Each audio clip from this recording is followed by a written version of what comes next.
nosso quarto bloco de estudo, a palavra e a frase. No bloco anterior, nós falamos sobre interpretação textual, né, sobre analisar gêneros textuais, tipos textuais, sistemas de comunicação, situações comunicativas.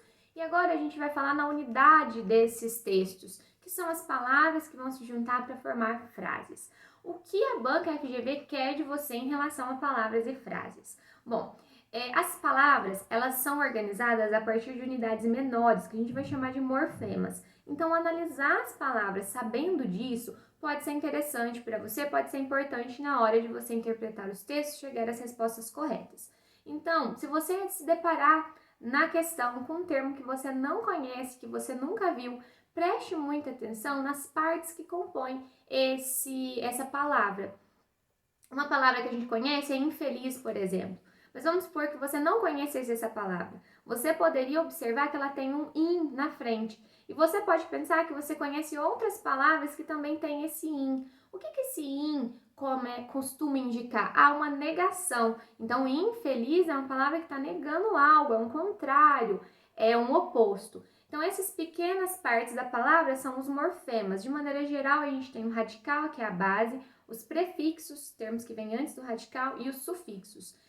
Além de poder aparecer diretamente como uma pergunta na prova, esses prefixos, esses sufixos podem te ajudar na interpretação das palavras, na interpretação dos textos. Outra coisa relacionada às palavras que você pode encontrar na prova são questões relacionadas à ortografia e questões relacionadas à acentuação gráfica. A FGV não é uma banca que cobra muito isso, mas pode aparecer na sua prova. Então, dar uma atenção especial para isso. E levar isso lá para sua redação também. Chegou uma palavra, você não sabe se ela tem acento ou não, se ela é grafada daquela maneira ou não, troque, coloque um sinônimo, coloque uma palavra no lugar dela.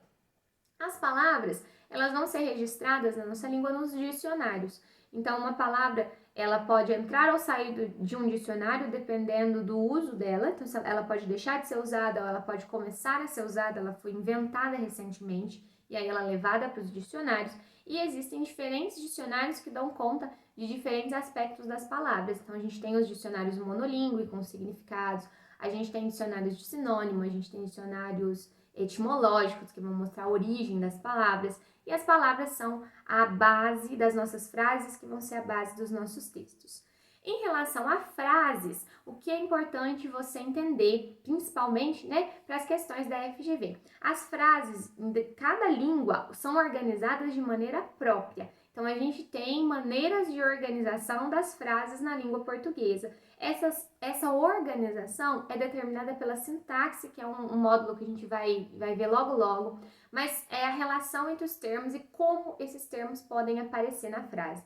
De maneira geral, as frases em língua portuguesa, elas são organizadas em ordem direta, que é você colocar um sujeito, um verbo, um complemento e deixar os detalhes, que são os advérbios, para o final. Então, por exemplo, eu vou à praia, eu é o sujeito, vou é o verbo, a praia é esse meu complemento adverbial, que é o local, eu deixo depois.